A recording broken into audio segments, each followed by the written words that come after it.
You learned a lot on this mission, and what you really focused on was the production of the weaponry, and they are absolutely horrified at the way that the psychotronic experimentation is done, because they use live human subjects and they use live spawn subjects to experiment on both the effects of the weapons and the usage of the weapons and the hookups for them. And so they'll blow creatures' brains out, by not knowing how to hook up the equipment to their brain correctly and things like that. So it's they have no the experimentation has no interest in the cost to the subjects. So it's very brutal. So they learn a lot about that, and they learn a lot about the range of the weaponry, and they are very concerned about what you found out, which is that the jump team, their teams, their transit teams, matter transit teams, are clearly being repurposed into a more sophisticated form.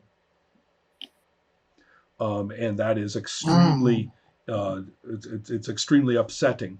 The main thing, Rimsky in particular, is quite upset about this because he is going to say that the individuals that they had fought, remember Vladivostok had been hit, and they uh, had covered that up.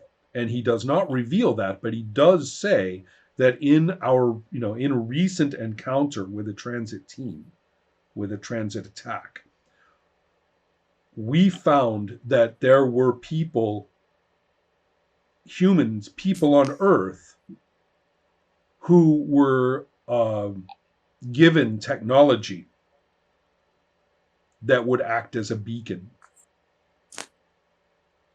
So they were people, transit teams that they have been sending have not just been attacking recently. They have been communicating with humans here and giving them equipment. And the Russians have recovered some of this equipment, and they are actual signaling devices. And so he's afraid that somebody who has one of these devices can actually put it somewhere, activate it, and then the transit team would come directly to it. That would be disastrous. And so he's saying we have to start looking out for people on Earth who would, for whatever reason, be colluding with these people or with the enemy. And he says, in our case, it was he said in our case it was a policymaker who was unhappy with the direction of the current government's policies. So apparently some disgruntled politician had been working with, or conceivably working with them, with the enemy. So Rimsky is saying this is a critical problem, and we need to master defenses against these weapons. So he is really all about, we have to disseminate all of this information across the different governments who are connected with ISIS, and to have all their different researches. He says this is no time for secrecy among our governments. So, and for a Russian to say that's kind of a big deal. So Albert. Can I talk about all the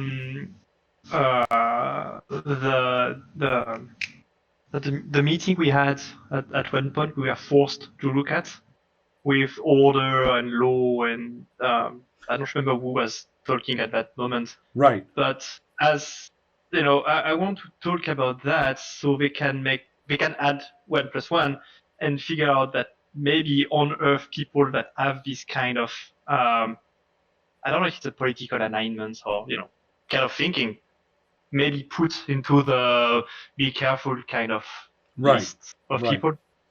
Where you going to tell? You can tell them about what you saw in the announcement, that apparently the people of Xenos are being fed a lot of propaganda about Earth attacking them, for example, if you remember that. Yeah. So does anyone else have something they want to contribute at the moment before I move on with my stuff? I think Wait, Emma first. Just a small.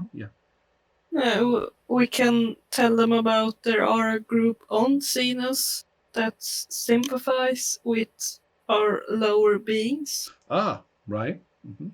You have kind of these That, nice humanitarians or spawnitarians, right? Mhm, true. Ola, what were you going to say? No, I was commenting that my feeble role will probably result in me just giving like the standard military scout information. Absolutely, about right. You are troop providing movement. framework and nothing else. Yeah. Right. I know. Helma. I think Claire will try to help them to make the map better and trying Right. to explain that she had the feeling that we kind of were purposefully trying to get to one place and we actually ended up there. So we think you can have steer some where we- direction. Yeah. If you really concentrate, you can actually. Yes. Right. And that map, and also, they wheel out the map again and you guys continue to refine it. With your visual look over the city as well, you're starting to get a really good idea of how this place is laid out. So, Ola, what was that? Sorry.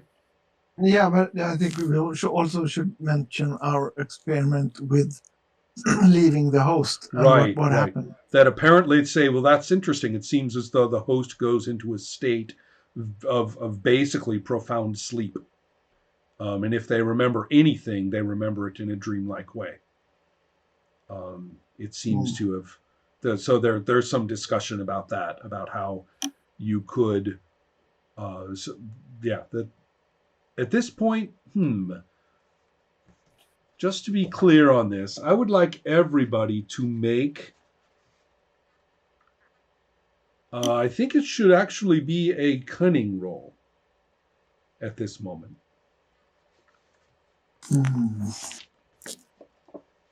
Tell me if you get passable or better.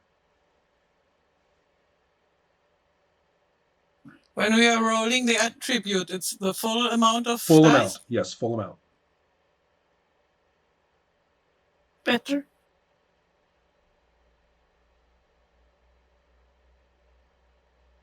Okay. Max?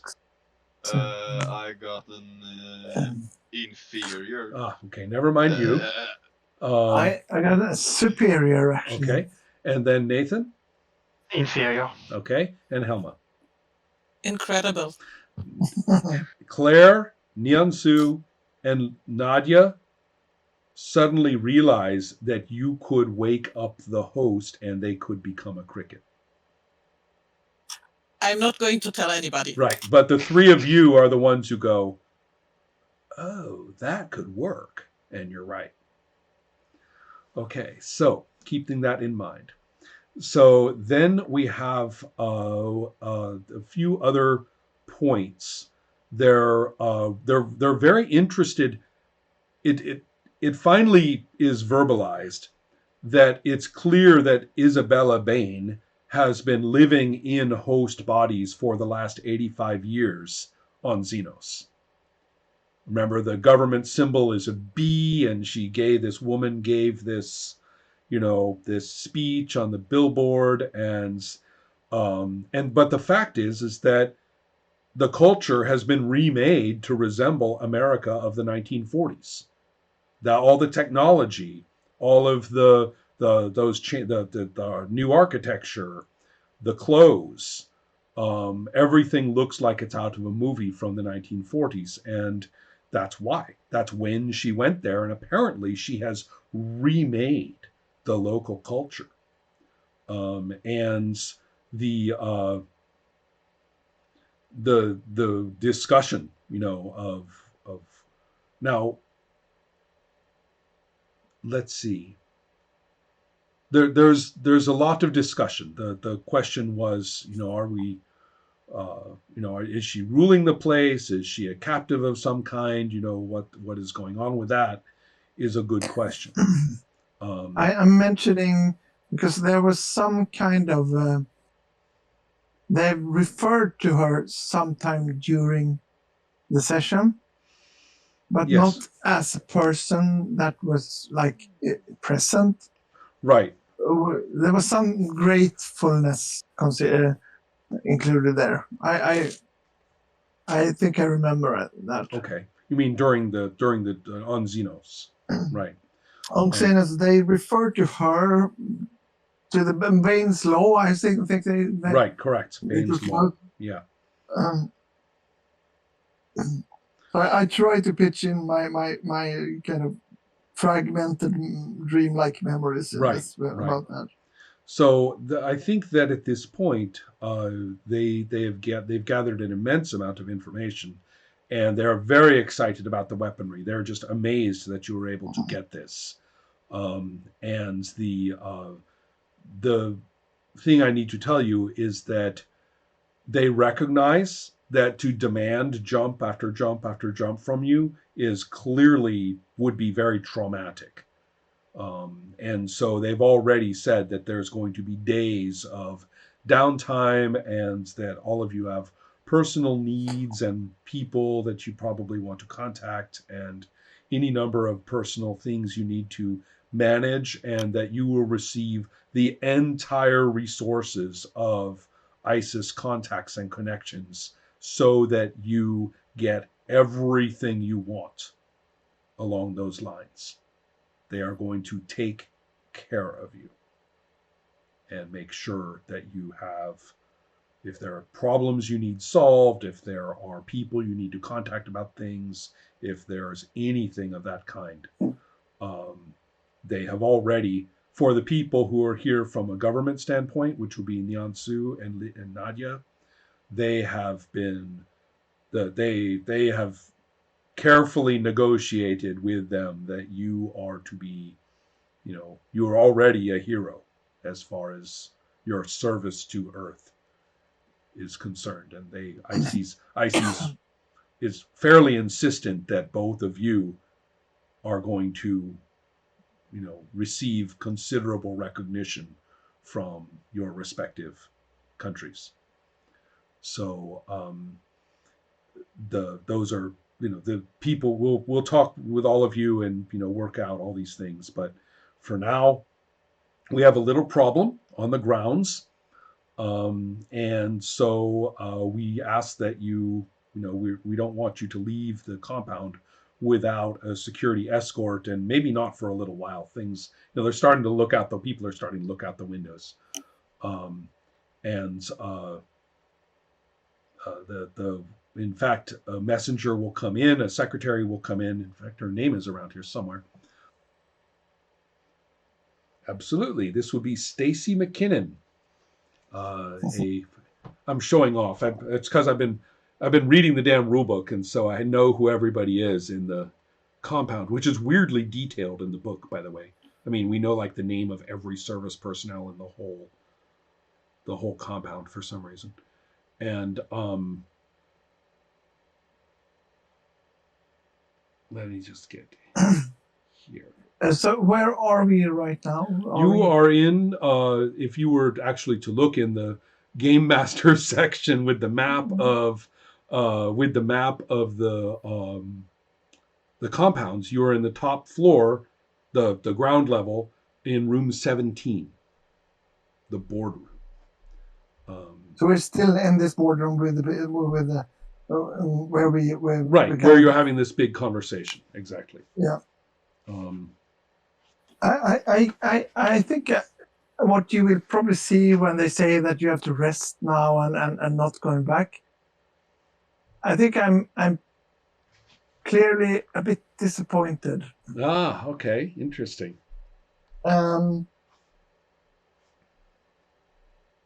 Not in like in a 6-year-old disappointed. No, I understand. But being like, because I think you'll see that. So this slim blonde woman comes in, and she has a professional receptionist's outfit. But those of you with combat experience, particularly military combat experience, can see that she moves basically like a trained killer.